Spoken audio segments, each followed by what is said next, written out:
Question number 101.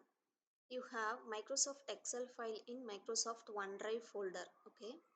The file must be imported to a Power BI dataset. Okay. You need to ensure that dataset can be refreshed in powerbi.com. You can see in Power BI service, we need to refresh the dataset. Which two connectors will help us?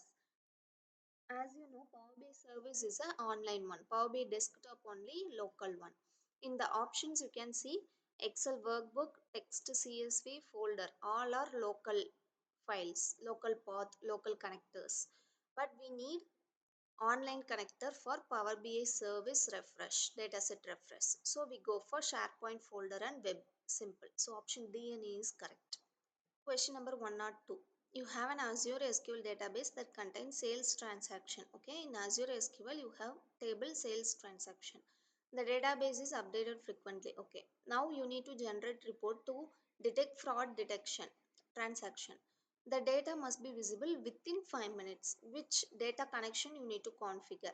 Business requirement is what? Fraud detection report you want to create. The data need to visible less than or equal to 5 minutes. Okay, within 5 minutes you need the data. In this case, which configuration help you to achieve this? Option D, set data connectivity mode to DirectQuery. Why? Because DirectQuery will give you near real-time data. Okay, within 5 minutes every data got refreshed and give you the actual data within 5 minutes. So DirectQuery is the correct one. Why other options are wrong? Let's explore that. First option, add a SQL statement. This will help you to only filter out the data.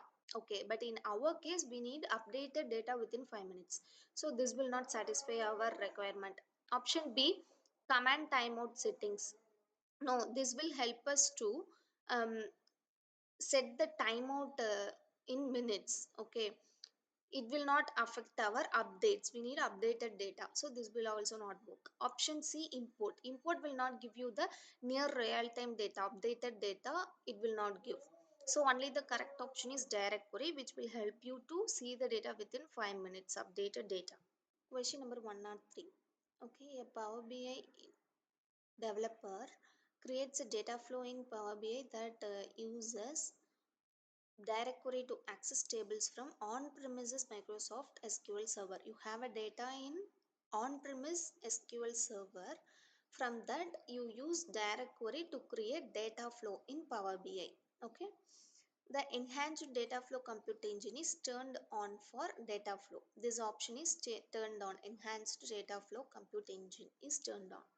Now you need to use this data flow in your report.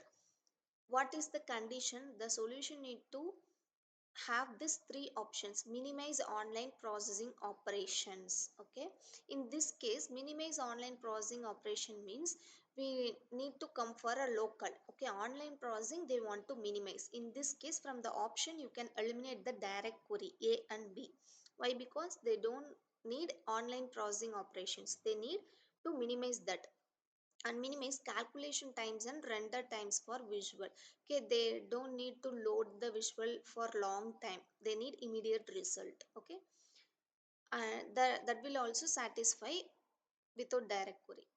And third option, include data from the current year up to and including the previous day. Note the point, previous day. They don't need the current day, they need data till previous day. In that case, you can easily eliminate from the options A and B. Why? Because we don't need direct query, because we need to minimize online processing. Coming to option C and D, here you can see import mode.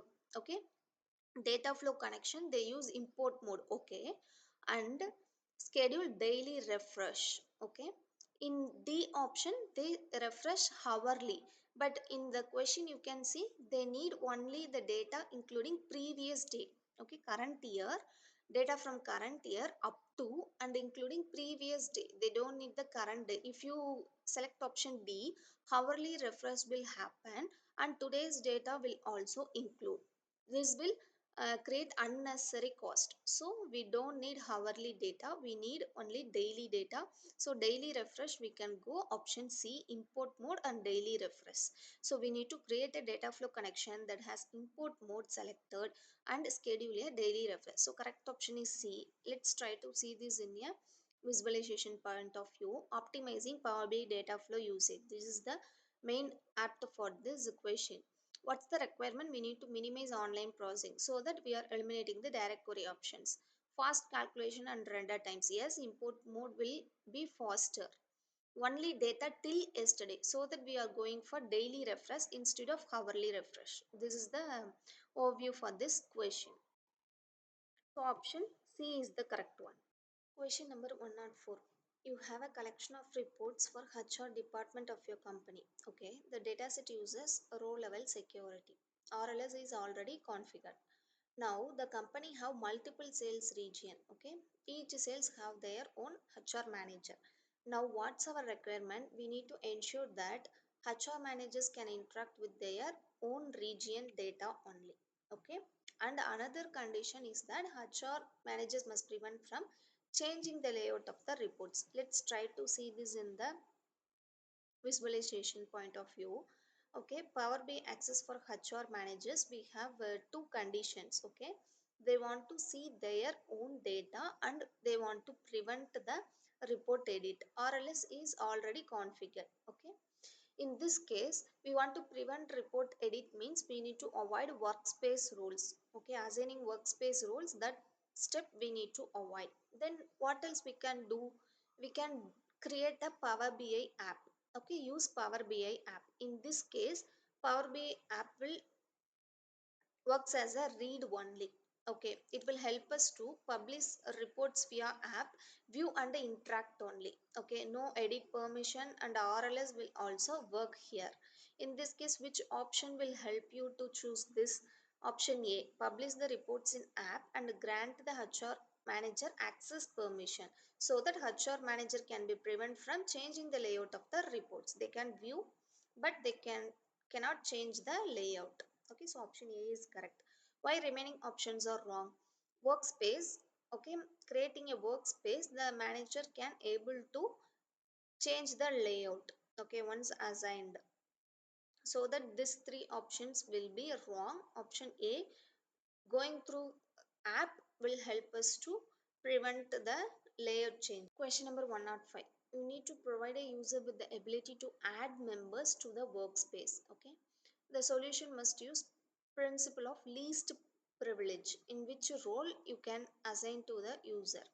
Here you can see from the Microsoft website workspace roles, they have given that member can add members or others with lower permission. In our case, we need ability to add members, so that if we give member permission, okay, member, if we assign to the user as a member role, this will help to add members with least privilege. You can see admin is the first one, least is viewer. Okay, from least point of view, viewer will not able to add member, contributor will not able to add member, member can able to add member, so that least privilege is member.